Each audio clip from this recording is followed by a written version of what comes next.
நாம் தமிழர் கட்சியினுடைய ஒருங்கிணைப்பாளர் திரு சீமான் அவர்கள் தந்தை பெரியார் குறித்து உண்மைக்கு மாறான பொய்யான அவதூறான செய்திகளை தொடர்ச்சியாக பேசி வருவதை கண்டிக்கின்ற வகையிலே நாங்கள் ஒருங்கிணைத்திருக்கின்றோம். தந்தை பெரியார் குறித்தான அவதூறுகள் நீண்ட காலமாகவே பரப்பப்பட்டு வருகின்றன. அதற்கான எந்தவிதமான ஆதாரங்களும் இல்லாமல் அவர் பேசிய கருத்துக்களை திரித்து அதை அவதூறாக பரப்புவது என்பது பாரதிய ஜனதா கட்சியும் RSSம் தொடர்ச்சியாக செய்து வருகிறார்கள். அந்த செய்திகளை கையில் எடுத்து சீமான் தந்தை பெரியாருக்கு எதிரான குற்றச்சாட்டாக முன்வைக்கின்றார். அது குறித்தான ஆதாரங்களை கேட்டபொழுது அந்த ஆதாரங்கள் தன்னிடத்தில் இல்லை என்றும் அந்த ஆதாரங்கள் நாட்டுடைமையாக்கப்பட்டால் உலகத்திற்கு தெரிய வரும் என்பதாக அவர் பேசுகின்றார். ஆக அவரிடத்தில் எந்த விதமான ஆதாரங்கள் இல்லாமல் மூல ஆவணங்களை வாசிக்காமல் அவர் இந்த அவதூறுகளை வேறு எங்கோ படித்து பரப்புகிறார் என்பது அவரது வாயிலாகவே நாம் தெரிந்து கொள்ள முடிகிறது. அடிப்படையில் ஒன்றை புரிந்து கொள்ள வேண்டும். சீமான் திரும்ப திரும்ப பேசுவது தந்தை பெரியார் கருத்துக்களை நாட்டுடைமையாக்கினால் இந்த தகவலை எல்லாம் சொல்லுகிறேன் என்று சொல்கிறார்.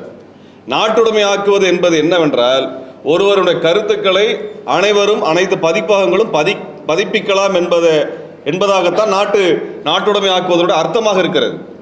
தந்தை பெரியாரினுடைய எழுத்துக்களை திராவிட கழகம் சுயமரியாதை பதிப்பகம் புத்தகமாக நூல்களாக வெளியிட்டிருக்கிறார்கள். பெரியாரிய அறிஞர்கள் அதை புத்தகமாக கொண்டு வந்திருக்கிறார்கள். அதிலே நீங்கள் அது குறித்தான தகவலை தேடி எடுக்க முடியும். நாட்டுடைமையாக்குறதுங்கிறது என்னன்னால் யார் வேணாலும் அந்த புத்தகத்தை போடலாங்கிற அர்த்தம். ஆக நாட்டுடைமையாக்குவது என்பது வேறு, ஒரு தகவலை தேடி தெரிந்து கொள்வது என்பது வேறு.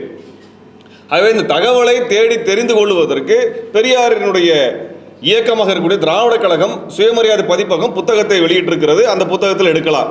அல்லது பெரியாரிய அறிஞர்கள் குடியரசு இதழை, விடுதலை இதழை படியெடுத்து அப்படியே புத்தகமாக வெளியிட்டிருக்கிறார்கள். அதிலே நீங்கள் எடுத்து மேற்கோள் காட்டலாம். இப்படி எதுவுமே இல்லாமல் இவங்களாவே பெரியார் சொன்னதாக ஒரு செய்தியை டைப் பண்ணுறாங்க. அந்த டைப் பண்ணி இதுதான் ஆதாரம்னு எடுத்து பரப்புகிறாங்க. நீங்கள் சொன்ன ஆதாரம் என்று சொல்லக்கூடிய அந்த 4-5 வரிகளுடைய மொத்த பக்கத்தையும் அல்லது புத்தகத்தையும் கொடுங்கன்னா இது வரைக்கும் கொடுக்கல. ஆனால் கேட்டால் நாட்டுடைமையாக்குனா தர்றேன்னு சொல்கிறேன். சீமானுக்கு உண்மையாலுமே நாட்டுடைமையாக்குவதுன்னா என்னன்னு தெரியுமா? தோப்பா அவர்களுடைய பேராசிரியர் தோப்பா அவர்கள் சீமானுக்கு பேராசிரியராக இருந்தவர். அவருடைய புத்தகங்கள் நாட்டுடைமையாக்கப்பட்டதுன்றதுக்கு பிறகு என்ன ஆனதென்றால் அனைத்து பதிப்பகங்களும் பேராசிரியர் தோப்பாவினுடைய புத்தகங்களை பதிப்பித்திருக்கிறோம். புத்தக சந்தைக்கு போனீங்கன்னா பல்வேறு பதிப்பகங்கள் அவருடைய புத்தகங்களை பதிப்பித்திருக்கிறார்கள். இதுதான் நாட்டுடைமையாக்கப்படுவது என்பதன் அர்த்தம். அவருடைய கருத்துக்களை யார் வேண்டுமானாலும் பதிப்பிக்கலாம் என்று திராவிட கழகம் தந்தை பெரியாருடைய கருத்துக்களை தொகுத்து பதிப்பித்திருக்கிறார்கள். பல ஆயிரக்கணக்கான பக்கங்களிலே அந்த கருத்துக்கள் பதியப்பட்டிருக்கின்றன. இப்போ நாட்டுடைமையாக்கப்பட்ட என்ன பண்ணுவார்னா சீமான் தந்தை பெரியாரின் கருத்து என்று சொல்லி இவரே திரித்து செய்தி புத்தகமாக வெளியிடுவார். அண்ணாமலை ஒரு புத்தகத்தை வெளியிடுவார். ரங்கராஜ் பாண்டே ஒரு புத்தகத்தை வெளியிடுவார்.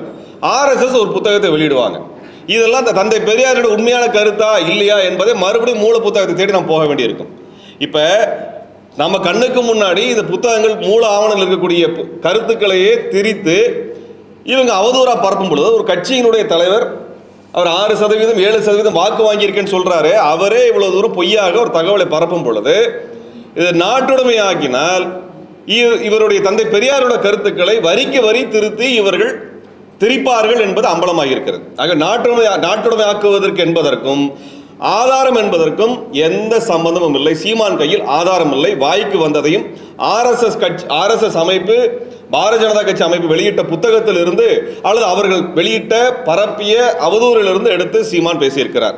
ஆக பாரதிய ஜனதா கட்சியினுடைய முகவராக பிரதிநிதியாக சீமான் பேசியிருப்பது என்பது அம்பலமாகிறது. தந்தை பெரியார் சீமான் சொன்னதை போன்ற எந்த கருத்தையும் சொல்லவில்லை. அதனுடைய பக்கங்கள் எல்லாம் வெளியில் வந்திருக்கின்றன.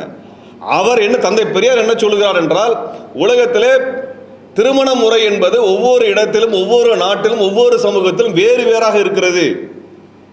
இங்கே அத்தை மகளை திருமணம் செய்வது ஒரு முறை என்று சொல்லுகிறார்கள். சித்தப்பா மகளை திருமணம் செய்வது ஒரு முறை என்று சொல்லுகிறார்கள். பர்மா போன்ற தேசங்களிலே தங்கையே திருமணம் செய்து கொள்ளலாம் என்ற முறையை வைத்திருக்கிறது. இது மாதிரி பல முறைகள் உலகெங்கிலும் இருக்கின்றன. இதற்கென்று ஒரு பொது முறை இல்லை என்று அவர் சொல்லுகிறார், சுட்டி காட்டுகிறார். ஒவ்வொரு ஊரில் என்ன மாதிரி திருமண முறையெல்லாம் வச்சிருக்கிறாங்க அப்படின்றத எடுத்து காட்டுகிறார். அதுதான் தந்தை பெரியார் சொன்னது. புராணங்களில் இதிகாசங்களில் ஆபாசமான கருத்துக்கள் கதைகள் இருக்கின்றன, அதை கண்டித்து பேசுகின்றார். பிரம்மா தனது மகளையே திருமணம் செய்து கொண்டார், குருவினுடைய மனைவியை மாணவனே வன்புணர்வு செய்து கொண்டார், இப்படியெல்லாம் பல கருத்துக்கள் வருகிறது. இதெல்லாம் சமூகத்துக்கு ஒவ்வாதது, சமூகத்துக்கு கேடு விளைவிப்பது. இந்த புராணங்களை எல்லாம் நிராகரியுங்கள் என்றுதான் தந்தை பெரியார் சொல்லுகிறார். உண்மையாலுமே சீமானுக்கு அக்கறை இருந்ததுன்னா இந்த தாய் மகள் என்றெல்லாம் சொல்லுகிறாரே இதெல்லாம் கேடுகெட்ட செய்தி என்று சீமான் நம்புவார் என்றால் இந்த புராணங்களை கேள்வி எழுப்பணும், இதிகாசங்களை கேள்வி எழுப்பணும். அண்ணாமலையும் இந்த புராணத்துக்கும் இதிகாசத்துக்கு கேள்வி எழுப்பணும். இவங்களுக்கு உண்மையாலுமே அதன் மீதெல்லாம் எந்த அக்கறையும் கிடையாது. இந்த புராணத்தில் இல்லைன்னு சொல்லுங்க பார்ப்போம். புராணத்தில் இல்லைன்னு சொல்லுங்க பார்ப்போம். புராணத்தில் இருக்குல்ல, யாராவது மறுத்து இருக்காங்களா? அதைத்தான் எடுத்து கண்டிக்கிறார். இந்த மாதிரி கதையெல்லாம் சொன்னால் சின்ன பிள்ளைங்க மனசு கெட்டு போயிருமே, சின்ன இளைஞர்களுடைய மனது கெட்டு போயிருமே, சமூகம் கெட்டு போயிருமே எடுத்து சொல்லியிருக்கிறார். உண்மையாலுமே சீமானுக்கும் அண்ணாமலைக்கு அக்கறை இருந்ததுன்னா அந்த புராணத்தை கேள்வி கேட்கட்டும். அந்த புராணங்களுடைய அந்த ஆபாசமான கதைகள் அச்சிடப்படக்கூடாது, தடை செய்யப்பட வேண்டும் என்று அவர்கள் கேட்கட்டும்.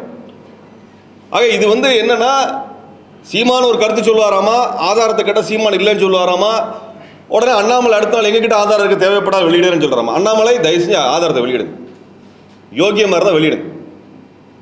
அது பொய்யாக திரிக்கப்பட்டதாக இருந்தால் அதன் விளைவுகளை அண்ணாமலை எதிர்கொள்ள வேண்டியிருக்கும். ஒரு ஐபிஎஸ் அதிகாரி அண்ணாமலைக்கு தெரியும், இந்த மாதிரி ஃப்ராடான, தவறான, போலியான, தயாரிக்கப்பட்ட செய்திகளை வெளியிட்டால் என்ன ஆகுன்ற அண்ணாமலைக்கு தெரியுங்கிறனால தான் கேட்டால் வெளியிடுகிறோம் என்றோடு நிறுத்திக் கொள்கிறார். அதே போல ரங்கராஜ் பாண்டே தொடர்ச்சியாக பொய்களை சொல்லிக் கொண்டிருக்கிறார்.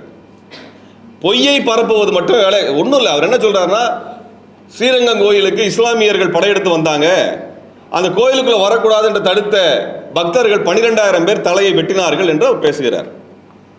அறிஞர் போ வேல்சாமி அவர்கள் எடுத்து அந்த ஆவணங்களை எடுத்து, எந்த ஆவணங்கள்னா ஸ்ரீரங்கம் கோவிலினுடைய அந்த ஜீயர்களாக இருக்கக்கூடியவர்களுடைய ஆவணங்கள் 1000 ஆண்டுகளாக தொகுக்கப்பட்ட கோவிலுடைய ஆவணங்கள் எடுத்து சொல்கிறார். அதில் 12,000 பேர் தலை வெட்டப்படவில்லை, 12,000 பேருக்கு மொட்டை அடிக்கிறாங்க. இன்னைக்கும் வைணவ கோயிலே மொட்டை அடிக்கக்கூடிய இடம் இருக்கக்கூடிய ஒரே கோயில் ஸ்ரீரங்கம் கோயில் தான். அம்மா மண்டபத்துக்கு போனால் மொட்டை அடிக்கிறது நடக்குதா இல்லையா? அங்கே மொட்டை அடிக்கிறாங்க, மொட்டை அடித்திருக்கிறார்கள்.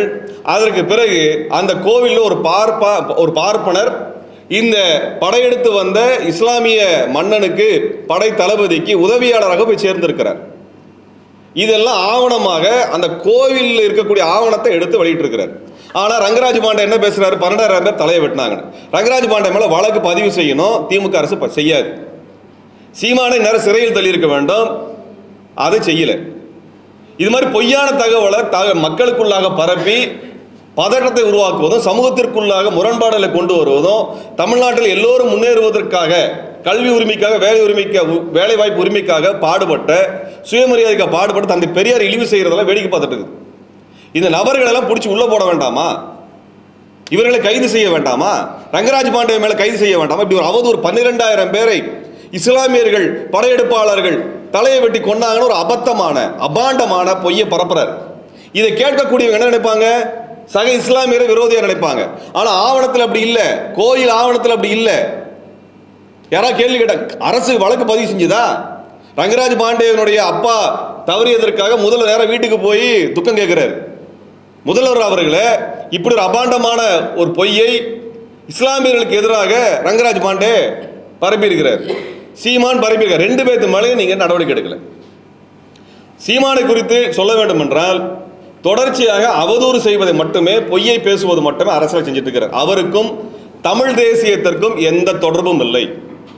அவருக்கு தமிழ் தேசியம் என்றால் என்னன்னு தெரியாது. இதுவரைக்கும் தமிழ் தேசிய கோட்பாடு என்ன, சித்தாந்தம் என்ன என்று எந்த மேடையிலும் 16 ஆண்டுகளில் அவர் பேசியதில்லை, எங்கேயுமே அவர் பேசினதில்லை. அதனால் அவர் தமிழ் தேசியவன் தயவு செஞ்சு சொல்லிடாதீங்க, அவராக சொல்லிட்டு இருக்கிறார். அவர் பேசுவது தமிழ் தேசியம் அல்ல. அவர் தொடர்ச்சியாக பெரியாரை இழிவுபடுத்துகின்ற வேலையே செஞ்சுக்கிட்டே இருக்கிறாரு. இந்த தாய் மகள் அவரோட உறவு வைத்துக் கொள்ளலாம் என்று பெரியார் சொன்னதாக சீமான் பொய் சொல்ல வேண்டிய அவசியம் என்ன? பெரியாரை பற்றி பல அவதூறு இருக்குது. ஆனால் இந்த ஒரு குறிப்பிட்ட அவதூறை மட்டும் எடுத்து சீமான் பேசுவதற்கான காரணம், ஒருவேளை சீமானுக்கு இது மட்டும் விருப்பம் இருந்திருக்கலாம். நான் வெளிப்படையாக குற்றம் சாட்டுறேன். சீமானுக்கு இது போல விருப்பம் இருந்திருக்கலாம். அவர் மீது பல குற்றச்சாட்டுகள் இருக்கின்றன. ஆகவே அவர் அமைப்பில் இருக்கக்கூடிய பெண்கள், அவரோட பழகக்கூடிய பெண்கள் கவனமாக இருப்பது நல்லது என்பதை இச்சமயத்தில் சொல்லிக் கொள்கின்றேன். ஏனென்றால் சீமான் இதுவரைக்கும் இது எந்த ஆதாரமும் சொல்லாம அவர் போற போக்கில் பெரியாரின் மீது அவதூறை வீசுகின்றார். ஆகவே இது அவருடைய தனிப்பட்ட விருப்பமாக இருக்கும் என்கின்ற சந்தேகத்தின் அடிப்படையிலே நான் இதை குற்றச்சாட்டை முன்வைக்கின்றேன். அதே போல சீமான் பேசியவுடன் ஒட்டுமொத்த பாரதிய ஜனதா கட்சி கும்பலும் அவருக்கு ஆதரவாக வருகிறது. ஆகவே அவர்களுக்குள் நெருக்கமாக இருக்கிறார் என்பது வெளிப்படையாக தெரிந்திருக்கிறது. தந்தை பெரியாரை பற்றி சீமான் பேசியதற்கு இதுவரை கண்டித்து எதிர்க்கட்சி தலைவர் எடப்பாடி அவர்கள் பேசவில்லை. அதிமுக தரப்பிலிருந்து கண்டனம் வரவில்லை. நாங்கள் அது கேள்வி எழுப்ப விரும்புகின்றோம். அதே திராவிடன் என்று சொன்னால் திருடன் என்று பொய் சொல்லுகிறார். அப்படிலாம் எந்த இடத்துலையும் ஆதாரம் இல்லை. அவர் வாய்க்கு வந்ததை பேசுறார். ஆனால் அண்ணா திராவிட முன்னேற்ற கழகம் பேர் வச்சிருக்கிறாங்க. தயவு செஞ்சு பேசுங்க. தமிழ்நாட்டில் கட்சி மாறுபாடு என்று எல்லாருமே பேசியாக வேண்டும். எல்லாருமே பெரியாரை ஏற்றுக்கொண்ட கட்சிகள் தான் இங்கே இருக்கின்றன. பெரியாரை ஏற்றுக்கொள்ளாத ஒரே கட்சி பாரதிய ஜனதா கட்சி தான். அப்ப சீமான் பெரியாரை விமர்சிக்கிறார் என்றால், பெரியார் மீது அவதூறு பேசுகிறார் என்றால், அவருக்கு யாரிடமிருந்து தனக்கு ஆதாயம் வரும் என்று எதிர்பார்க்கிறார் அப்படின்னு பார்த்தா அது பாஜகவிடமிருந்து, சங்கிகளிடமிருந்து, மோடியிடமிருந்து, அண்ணாமலையிடமிருந்து, RSS இடமிருந்து தனக்கு ஆதாயம் வர வேண்டும் என்பதற்காக பேசுகிறார். தமிழ்நாட்டில் எந்த கட்சியும் இப்ப பெரியாரிடம் முரண்பட்டு இருக்கலாம், ஆனால் பெரியார் மீது அவதூறு சொன்னதில்லை. அவர் சொல்லாத கருத்தை சொன்னார் என்று யாரும் பேசியதில்லை. அவர் கருத்தோடு முரண்படுவது என்பது வேறு. அது தந்தை பெரியார் காலத்தில் இருந்திருக்கிறது. ஆனால் தந்தை பெரியார் யாரும் இழிவு செய்ததில்லை. சீமான் இழிவு செய்கிறார் என்றால் சீமானுக்கு பாரதிய ஜனதா கட்சியோடு நெருக்கமாக வேண்டும் என்கின்ற ஒற்றை காரணத்திற்காக அதை செய்கின்றார். ஆகவே பாரதிய ஜனதா கட்சியோடு நெருக்கம் காட்டுவதற்காக திரு சீமான் அவர்கள் எடுக்கக்கூடிய இந்த முயற்சியை பாராட்டும் விதமாக அவருக்கு இனி வரும் காலத்தில் பாட்டிலாக கோமியம் அனுப்பப்படும் என்பதை நாங்கள் தெரிவித்துக் கொள்கின்றோம். அவருக்கு போய் சேர்ந்துட்டாரு. அவர் ஞானஸ்தானம் பண்ணி பிஜேபியில் RSS சேர்த்துக்கிறது கோமியத்தை வச்சு தான் செய்வாங்க. அவர் சீமானுக்கு ஞானஸ்தானத்தை கோமியத்தை வைத்து அண்ணாமலை செய்வார் அல்லது RSS காரங்க செய்வாங்க. ஆனால் சீமான் பேசிய பாரதிய ஜனதா கட்சிக்கு ஆதரவாக தந்தை பெரியாரை இழிவுபடுத்தி பேசியதற்கு எதிராக சீமான் அவர்களுடைய இல்லத்தை வருகின்ற 20ஆம் தேதிக்கு பிறகு தமிழ்நாட்டிற்குரிய பல்வேறு ஜனநாயக இயக்கங்கள், அமைப்புகள் ஒன்று திரண்டு முற்றுகையிடுவதாக இருக்கின்றோம். சீமான் தொடர்ச்சியாக பேசிட்டு போறதை, இது மாதிரி இழிவுபடுத்துவதை பார்த்துட்டு இருக்க முடியாது. அவர் வாய்க்கு வந்ததெல்லாம் பொய்யா பேசுறார். இவர் பிஜேபி காரன்ட்ட போய் பிச்சை எடுக்கிறதுக்காக ஈழ போராட்டத்தையும் இழுக்கிறார். ஆக ஈழ போராட்டத்தையும் இழிவுபடுத்துவதும் தமிழ்நாட்டில் நடந்த சுயமரியாதை போராட்டத்தையும் இழிவுபடுத்தும் இரண்டையுமே செய்யக்கூடிய சீமானுக்கு நாங்கள் எச்சரிக்கை விடுக்கின்றோம். இது போல அவதூறுகளின் அடிப்படையில் விமர்சனம் இருந்தால் ஆதாரங்கள் எப்படி விமர்சனம் வைங்க, அது பதில் சொல்ற எல்லாம் தயாராக இருக்கிறோம். வாய்க்கு வந்ததெல்லாம் பேசிட்டு இனிமேலாம் பார்த்துட்டு நாங்கள் சும்மா இருக்க முடியாது. ஆகவே அவர் வீடு முற்றுகை என்பது வருகின்ற 20ஆம் தேதிக்கு பிறகு நடக்க இருக்கிறது. இது எதற்கு என்றால் சீமானை அம்பலப்படுத்துவதற்காக இருக்கிறது. இனி வரும் காலத்தில் தமிழ்நாடு முழுவதும் இருந்து அவருக்கு அவர் பிஜேபியில் போய் சேர்ந்ததை அடையாளப்படுத்தும் விதமாக, அவர் சங்கியாக மாறியதை சொல்லும் விதமாக அவருக்கு பாட்டிலாக கோமி அனுப்புவாங்க. நாம் தமிழர் கட்சியில் இருக்கக்கூடிய தம்பிகள் தயவு செய்து சீமானுடைய சந்தர்ப்பவாதத்திற்கு பலியாகி விடக்கூடாது. நீங்கள் தமிழ் மண்ணினுடைய உரிமைக்காக போராட வேண்டும் என்று வந்திருக்கிறீர்கள். உங்களை வைத்து அவர் இது போன்ற இழிவான அரசியல் செய்து கொண்டிருக்கின்றார். உங்கள் பெயரையும் மதிப்பையும் கெடுத்துக் கொள்ளாதீர்கள், உங்கள் எதிர்காலத்தை பலியிட்டு விடாதீர்கள் என்று நாங்கள் வேண்டிக் கொள்கின்றோம். தமிழ் தேசிய அரசியலில் இணைந்து பணியாற்ற வாருங்கள் என்று அவர்களுக்கு நாங்கள் அழைப்பு விடுக்கின்றோம். நாம் தமிழர் கட்சியில் இருக்கக்கூடிய மாவட்ட பொறுப்பாளர்கள், கிளை பொறுப்பாளர்கள், செயல்பாட்டாளர்கள், தமிழின உணர்வாளர்கள், ஈழ ஆதரவாளர்கள் அனைவருக்கும் சொல்லிக் கொள்கின்றோம். உங்களுக்கு உங்களுடைய எதிர்காலத்தையும் தமிழினத்தினுடைய எதிர்காலத்தையும் பொறுத்து நீங்கள் அந்த கட்சியிலிருந்து வெளியேறி எங்களை போன்ற சமரசம் இல்லாமல் இயங்கக்கூடிய அமைப்புகளில் உங்களை இணைத்துக் கொள்ளுங்கள். அல்லது உங்களுக்கு ஏதேனும் சந்தேகம் இருக்கும் என்றால், உங்கள் கட்சி உங்களுக்கு தவறான கருத்துக்களை சொல்லியிருக்கும் என்றால் அது குறித்து எங்களிடம் நீங்கள் வாதம் செய்ய உங்களுக்கான உரிமை இருக்கிறது. அதற்கு விளக்கம் அளிப்பதற்கு நாங்கள் அநேகமாக தயாராக இருக்கின்றோம். சீமான் உங்களிடத்தில் சொன்ன பொய்யை நாங்கள் விளக்கப்படுத்துவதற்கும் தெளிவுபடுத்துவதற்கும் தயாராக இருக்கிறோம். இதற்கு மேலும் அந்த கட்சியிலே தயவு செய்து பயணிக்க வேண்டாம் என்று சொல்கிறோம். ஏன்னா நாங்கள் எல்லாம் சமூக களத்தில், அரசியல் களத்தில் தமிழ் தேசிய உணர்வுக்காகவும் தமிழ் தேசிய அரசியலுக்காகவும் நீண்ட காலமாக செயல்படக்கூடியவர்கள். எங்கள் மீது எந்த குற்றச்சாட்டு சீமானால் சொல்லிட முடியாது, அவதூறு எதையும் சீமானால் சொல்லிட முடியாது, அப்படிலாம் சொல்ல முடியாது. நாங்கள் கேட்கின்றோம், எங்கள் மீது எந்த குற்றச்சாட்டையும் சீமானால் சொல்ல முடியாது. நாங்கள் சொல்லுகின்றோம், சீமான் அயோக்கியன். நாங்கள் 15 ஆண்டு காலமாக பார்த்துட்டோம். ஈழ அரசியலில் போராட்டம் நடத்துவதற்காக அழைப்பு கொடுத்த பொழுது வரவில்லை. விடுதலை புலிகள் மீது நெருக்கடி வருகிறது, அதற்கு எதிராக போராட வேண்டும் என்று சொன்ன பொழுதும் சீமான் வரவில்லை. ராஜபக்சேக்கு எதிராக எல்லாரும் ஒன்று கூடி போராடுவோம் என்று சொன்ன பொழுது வரவில்லை. அன்றைய காங்கிரஸ் திமுக கூட்டணிக்கு எதிராக போராடுவோம், அனைவரும் ஒன்றுபட்டு நிற்போம் என்று சொன்ன பொழுது வரவில்லை. திமுக அதிமுக மாற்றாக ஒரு அரசியலை கட்டி எழுப்புவோம் என்று நாங்கள் சொன்னோம், அறைகூவல் விடுத்தோம். நீங்களே முதன்மையாக நில்லுங்கள், நாங்கள் எல்லாம் அணியமாக நிற்கிறோம், உடனாக நிற்கிறோம் என்று சொன்னோம். அதற்கும் சீமான் வரல. அப்ப அவர் திமுக அதிமுக அதற்கு மாற்று என்று சொல்கிறாரே ஒழிய இந்த இரண்டு கட்சிகளுக்கு மாற்றாக நாங்களும் வருகிறோம், சேர்ந்து செய்வோம் என்று சொன்னதுக்கு ஏன் வரவில்லை? இது 15 ஆண்டு காலம் கழித்து நான் பேசுகின்றேன். 15 வருஷமா நாங்கள் பேசல, இன்னைக்கு நாங்கள் பேசுறோம். பல பத்திரிகை சந்திப்பில் தெளிவாக சொல்லிட்டேன். திமுக அதிமுக மாற்றாக நாம் உருவாக்கம் என்று சொன்னதற்கு ஏன் சீமான் உடன்படவில்லை என்றால், அவர் பாரதிய ஜனதா கட்சியோடு கைகோர்த்து 2014 இருந்து தனது பலத்தை பண பலத்தை பெருக்கிக் கொள்வதற்காக பாஜகவோடு கைகோர்த்தார். அதற்கு முன்பு அதிமுகவோடு ஜெயலலிதா அம்மையாரோடு நெருக்கமாக இருக்க வேண்டும் என்று அவர் ஜெயலலிதா அம்மையாருக்காக இரட்டலைக்காக வாக்கு கேட்டார். இதுதான் நடந்தது. அவர் ஒரு புறத்தில் திராவிடத்தை ஒழிப்பேன்னு சொல்லிட்டு அதிமுக ஓட்டு கேட்க போவார். திமுக அதிமுக மாற்று என்று சொல்லிவிட்டு இங்கே மாற்றாக இருக்கக்கூடிய எந்த அமைப்போடு சேர்ந்து வேலை செய்ய மாட்டார். ஆக அவருக்கு நல்லா தெரியும், தன்னுடைய லாபத்திற்காக இளைஞர்களுடைய உணர்வை பயன்படுத்தி சுரண்டுகிறார். அந்த இளைஞர்கள் அந்த கட்சியை விட்டு வெளியேற வேண்டும். தமிழ் தேசிய இயக்கங்கள் தமிழ்நாடு முழுவதும் இருக்கு. நீங்க எங்க அமைப்பெல்லாம் சேரணும் நான் கேட்கல. தமிழ் தேசிய அமைப்புகள் தமிழ்நாடு முழுவதும் இருக்கின்றன. தமிழின உணர்வோடு இயங்கக்கூடியவர்கள் இருக்கிறார்கள். அவர்களிடத்தில் அவர் அடையாளங்களுங்க. அதனாலதான் சீமான் என்ன சொல்லுவார்னா, கட்சிக்காரங்கிட்ட வேற கட்சி கூட்டத்துக்குலாம் போகாத, வேற கட்சி தலைவர்லாம் எங்க மேடல் நாங்கள் ஏற்ற மாட்டோம் சீமான் தொடர்ச்சியா பேசுறதுக்கு காரணம், சீமானோட பொய் முகம் அம்பலமாகி விடும். யார் உண்மையாக உழைக்கிறார்கள், எது உண்மையான வரலாறு என்பதை தனது தொண்டர்கள் தெரிந்து கொள்ளக்கூடாது என்பதற்காக இந்த சதியை தொடர்ச்சியா செய்திருக்கிறார். அதனாலதான் சீமான் எந்த தலைவரோடும் மேடையில் ஏறுவதில்லை, பிஜேபி காரனை தவிர. அவரை பார்த்து அண்ணாமலையை பார்த்தா மட்டும்தான் கட்டி தருவார். அப்படி எந்த இடத்திலும் தமிழினத்திற்காக போராடியவர்களோடு அவர் கைகோர்த்ததில்லை. ஆக இந்த சீமானினுடைய இந்த பித்தலாட்டத்தை தயவு செய்து இளைஞர்கள் புரிந்து கொண்டு, அவருக்கு வாக்களித்தவர்கள் புரிந்து கொண்டு, அவருடைய இந்த பித்தலாட்ட அரசியலை நீங்களும் அம்பலப்படுத்த வேண்டும் என்று நாங்கள் கேட்டுக்கொள்கின்றோம். சீமானினுடைய அரசியலை, அது தமிழ் தேசிய அரசியலை இழிவுபடுத்துவதாக இருக்கின்ற காரணத்தினால், சீமான் எங்கெல்லாம் தேர்தலிலே தனது வேட்பாளராக அவர் எங்கெல்லாம் வேட்பாளராக இறங்குகிறார்களோ அவருக்கு எதிராக தமிழ் தேசிய செயல்பாட்டாளர்கள் களமிறங்க வேண்டிய தேவை இருக்கிறது. ஏன்னா முதல்ல துரோகியை ஒழிச்சாகணும். இப்போ இந்த துரோகி எதிரியோடு நேரடி கைகோர்த்து விட்டார். சீமான் துரோகம் செய்திருக்கிறார். தமிழினத்தின் எதிரியாக பாரதிய ஜனதா கட்சி இருக்கிறது. இரண்டும் கைகோர்த்திருக்கிறார். ஆகவே இரண்டு நபர்களையும் அம்பலப்படுத்த வேண்டிய பொறுப்பு எங்களுக்கு இருக்கிறது. ஆகவே தமிழ் தேசிய செயல்பாட்டாளர்களாகிய நாங்கள் இதை வெளிப்படையாக பகிரங்கமாக சீமானுக்கு எச்சரிக்கை விடுக்கின்றோம்.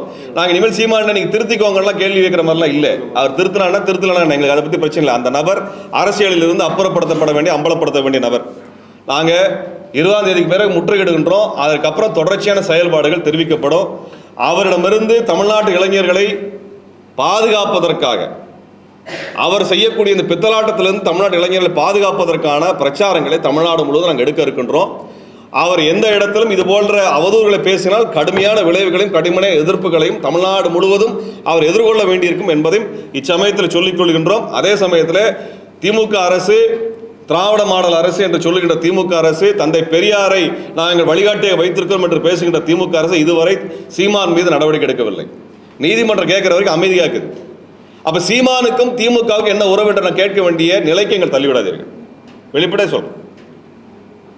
யார் யாரையோ கைது பண்ணுறீங்க, போராடுறவங்களாம் கைது பண்ணுறீங்க. இது மாதிரியாக கீழ்த்தரமாக பேசுகின்ற சீமான் மீது இதுவரை நடவடிக்கை இல்லை. ரங்கராஜ் பாண்டே மீது இதுவரை நடவடிக்கை இல்லை. நாங்கள் எல்லாமே வழக்கு கொடுத்தா தான் கம்ப்ளைண்ட் எடுப்பீங்களா? நாங்கள் கொடுத்தா தான் கம்ப்ளைண்ட் எடுப்பீங்களா? அதே போல் சொல்கிறோம், இதே இடத்துல இதே மேடையில் நாங்கள் எல்லோரும் சேர்ந்து அமரன் திரைப்படத்தில் அந்த முகுந்த் வரதராஜன் என்கின்ற அந்த இராணுவ மேஜரை தவறாக அந்த படத்தில் ஒரு நிரபராதை சுட்டுக் கொள்வதாக காட்டுகிறீர்களே, எப்படி இதை செய்தீர்கள் என்று நான் கேள்வி எழுப்பியிருந்தோம். யாருக்கு? இயக்குனருக்கு. ஆனால் இங்கே வந்த தமிழ் ஜனம் என்கின்ற ஒரு யூடியூபர், அவர் மேஜர் முகுந்த் வரதராஜனை நான் போர் குற்றவாளி என்று நான் சொன்னதாக படம் போட்டு செய்தியை பரப்பி தமிழ்நாடு முழுவதும் செய்தியை பரப்பி அதற்கு எதிரான பல்வேறு மிரட்டல்களை கொண்டு வந்தாங்க. இது கண்ணு முன்னாடி நடந்தது. இதே இடத்துல இதே மேடையில் அந்த வீடியோ எல்லாரும் பார்த்துருக்கிறீங்க. அந்த யூடியூப் சேனல் பிஜேபியினுடைய ஆர்எஸ்எஸ்னுடைய யூடியூப் சேனல், விஜயபாரதம் என்கின்ற ஆர்எஸ்எஸ்னுடைய யூடியூப் சேனல், தமிழ் ஜனம் என்கின்ற சேனல் இந்த செய்தியை பரப்புச்சு. எல்லாருக்கும் தெரியும், நீங்க எல்லாம் சாட்சியா இருக்கிறீங்க. கண்ணு முன்னாடி நடக்கக்கூடிய இந்த பத்திரிகையாளர் சந்திப்பு வீடியோவா எவிடன்ஸா எல்லா இடத்துலையும் இருக்குது. அதைவே கண்ணு முன்னாடி மாற்றி பொய் பரப்பக்கூடிய இந்த பிஜேபியினுடைய அவதூறை வைத்துக்கொண்டு சீமான் வந்து பேசுகிறார் என்றால் எப்படி நாங்கள் பார்த்து சும்மா இருக்கிறது? அந்த யூடியூபர் மேல வழக்கு பதிவு பண்ணியிருக்கோம். இந்த மாரிதாஸ் என்கின்ற ஒருவர் தொடர்ச்சியாக பொய் செய்தியை பரப்புறார், அவர் மேலே நாங்கள் வழக்கு கொடுத்துருக்கோம். இதுவரைக்கும் திமுக அரசு எந்த நடவடிக்கை எடுக்கல, எந்த நடவடிக்கை எடுக்கல. திமுக அரசு பார்க்கிறேன், உங்களுக்கு நீங்க பிஜேபி காரர்களை இந்த அவதூறு பரப்புறவரை பாதுகாப்பதற்கான காரணம் என்ன என்று திமுக அரசு சொல்லணும். திமுக அரசு சொல்லணும். இங்க இருக்க செயல்பாட்டாளர் மீது எல்லாம் அவதூறு பரப்பும்போது கைகட்டி வேடிக்கை பார்ப்பதற்கு திமுக அரசு எதற்கு? எங்களுக்கு எதுக்கு இருக்கிறீங்க? காவல்துறை வேலை செய்யாதா? அப்ப இந்த அவதூறு பரப்பக்கூடியவர்களை பாதுகாப்பதற்கான சூழலை நாங்கள் பார்க்கின்றோம்.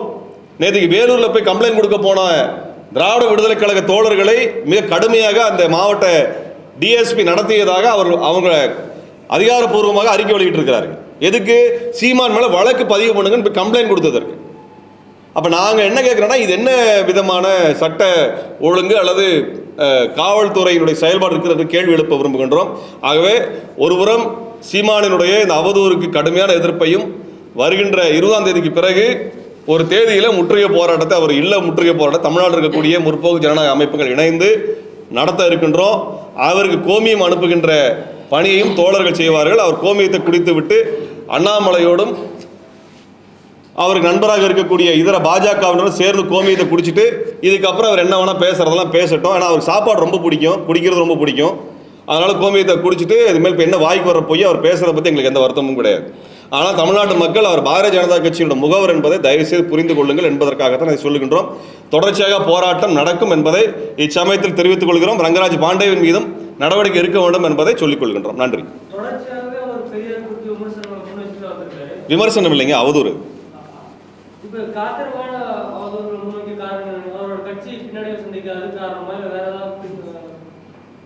சீமான் ஏன் இதை செய்கிறாருன்னு கேட்குறீங்களா? அவர் பாரதிய ஜனதா கட்சியோட நெருக்கமாக போவதற்கான எல்லா வேலையும் செய்கிறார், வேற ஒன்றுமே கிடையாது. அவர் வந்து ஆளுநரை பாதுகாக்கணும். அவர் இப்போ யூஜிசியில் வந்திருக்கக்கூடிய அந்த திருத்த சட்டம் வந்து தமிழ்நாடு கல்லூரியும் பல்கலைக்கழகமும் இனிமேல் மாணவர்களுக்கு டிகிரி கொடுக்க முடியாது என்று கொண்டு வந்திருக்கிறார்கள். சரிங்களா? அப்போ இன்னைக்கு தமிழ்நாட்டில் படிக்கக்கூடிய லட்சக்கணக்கான மாணவர்களுக்கு டிகிரி கிடைக்காது. அதை எதிர்த்து போராட்டம் நடக்க ஆரம்பிச்சிருக்கிறது, தீவிரமான போராட்டம் நடக்க ஆரம்பித்திருக்கிறது. இதிலிருந்து மடைமாற்றுவதற்காக ஆளுநரையும் மோடி அரசையும் அண்ணாமலையை பாதுகாப்பதற்காக இது செய்கிறார்.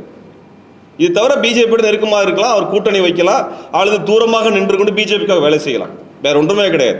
இவர் பிஜேபிக்காரங்க அண்ணா தந்தை பெரியார் சிலை உடைப்பேன்னு பேசுறது கடுமையான எதிர்வினை வந்ததுக்கு அப்புறம் வாய மூடிட்டு இருக்கிறாங்க. அதற்கு மாற்றாக இப்பொழுது சீமான் பேச ஆரம்பிச்சிருக்கிறாரு. அங்க என்ன எதிர்வினை இருந்தது, அவரோட 2 மடங்கு எதிர்வினை சீமான் எதிர்கொள்ள வேண்டியது.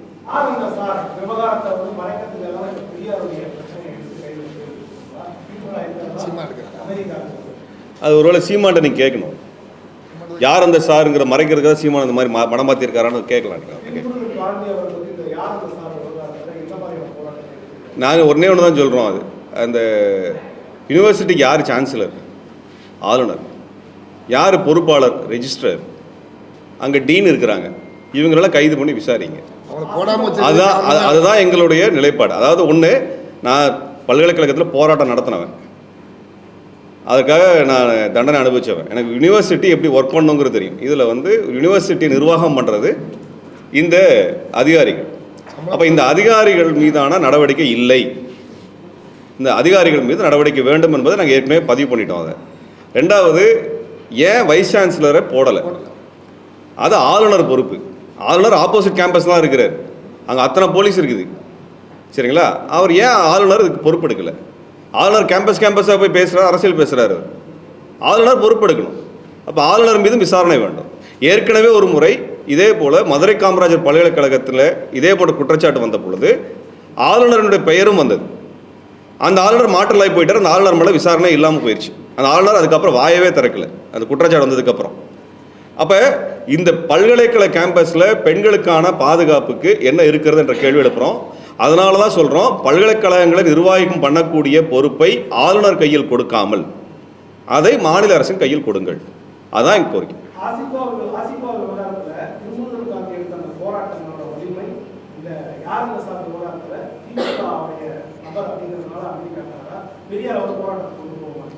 இல்லைங்க, யார் அந்த சார் அப்படின்னு அதிமுக எடுக்குது.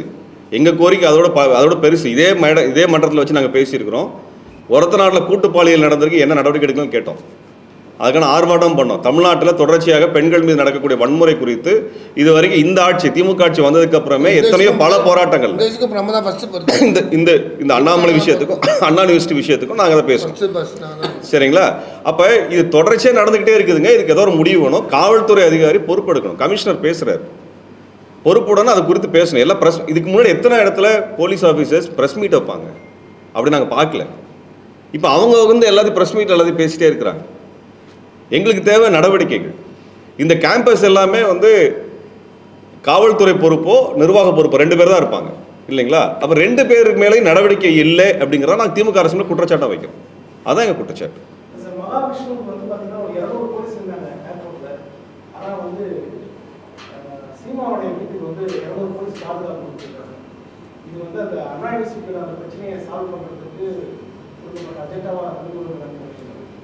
இல்லைங்க, நான் என்ன சொல்றேன்னா, நீங்க சொல்றபடி பார்த்தா திமுகவுக்கு உதவி செய்வதற்காக சீமான் மடைமாற்றம்னு சொல்றீங்களா? அது நீங்க சீமான்ட்ட கேட்கறது திமுக கேட்கறத பொருத்தமா இருக்கும்னு நினைக்கிறேன். சீமான் ஏதோ மடமாத்துறதுக்காக பண்ணியிருக்காரு, பல விஷயங்களை மடமாற்றம் பண்ணியிருக்கிறார். அதான் நம்ம பார்க்க முடியும். நன்றி.